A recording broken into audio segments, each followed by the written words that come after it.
Good morning. Welcome to my YouTube channel. As you can see, we are still celebrating. The kit is up, hanging, visible for everyone that comes into my house. My blood is blue. We are still on cloud nine. I just wanted to say that if you guys have any advice, if you're not enjoying the video or it's too stale for you, you can leave a comment to advise me on what to do better to make this more, engaging for you guys. So don't any criticism is welcome. Anyways, let's get into the news. We start off with Nicholas Jackson. As per Fabrizio Romano, he states that several clubs have started to move for Nicholas Jackson as his exit from Chelsea remains possible this summer. AC Milan deal currently off, price too high and no intention to proceed. Premier League clubs making initial approaches. And then, as per Jacobs and Alex Crook, Nicholas Jackson, another name considered by Villa, alongside Garnacho. Chelsea not forcing Jackson out, but could consider bids. Meanwhile, Chelsea retain an interest in Morgan Rogers, even though Villa consider him untouchable. I feel like us going for Morgan Rogers, if Jackson leaves the club, would be the best option. I agree with my fellow Chelsea fans that Garnacho is a bit of a risk in terms of, he has some kind of ego, but there is potential in him, so I wouldn't mind also getting Garnacho. Something interesting said by Nicholas Jackson is that Nicholas Jackson wants to stay at Chelsea as he believes he'll rediscover his best form again next season. I don't think he is entitled to such an opportunity because he had a lot of time. He had a lot of first team action. There was no striker that was competing with him. It was only him playing week in, week out. If he couldn't do it in the time that he was there, then there is no future for him at the club.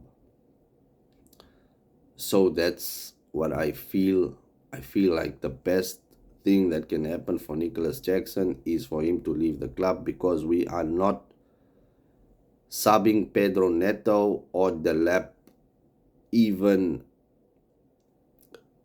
just to give Jackson some time on the pitch. No.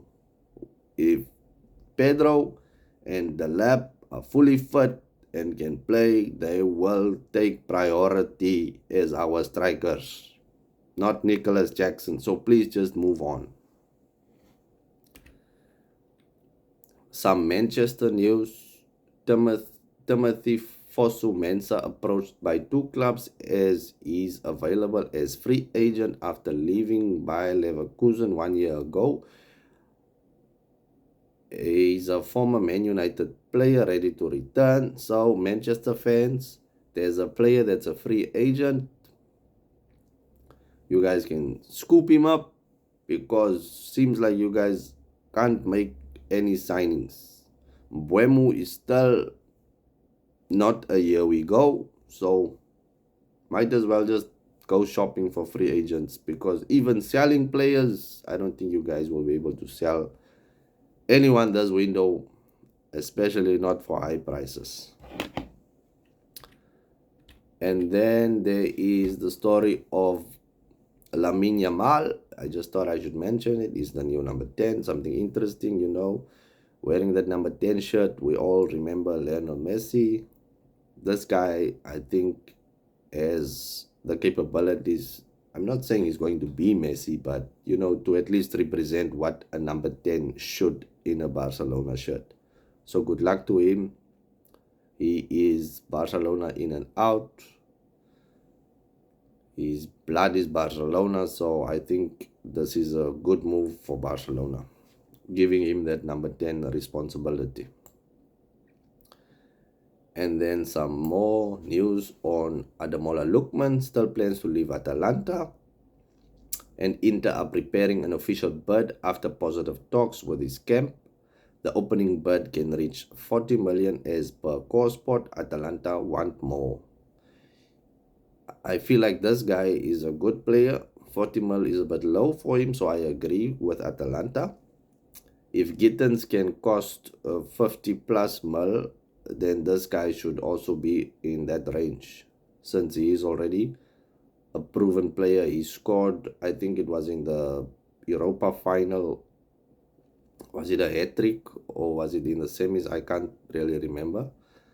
Anyways, Atletico also insist for Lookman, so there's something going on surrounding Lookman. I wouldn't also mind if we bought him, because he's definitely better than Garnacho, in my opinion.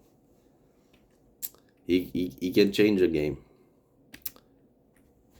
And then something that I saw was that Wolves actually made a signing from Fluminense. I think this is a good signing for them. John Arias set for medical at Wolves in the next days as deal is 100% agreed for 21 million package. Fluminense will also have 10% sell on clause. Deal agreed days ago and now also sealed. Here we go, is confirmed.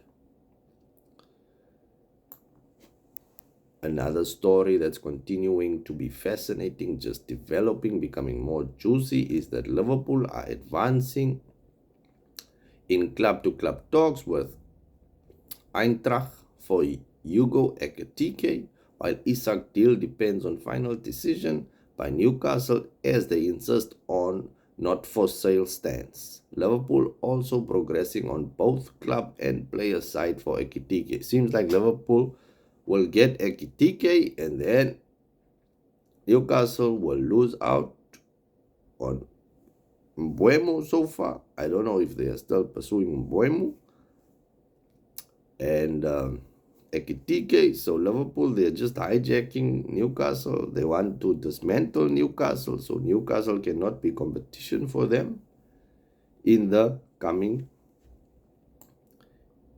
season.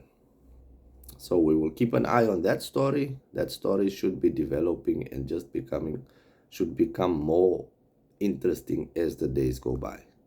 Lastly, I just want to talk about something that I also saw, is that staying and redeveloping Stamford Bridge to the specifications that Clearlake and Todd Bowley are looking for is exceptionally complicated to the point of potentially being unfeasible.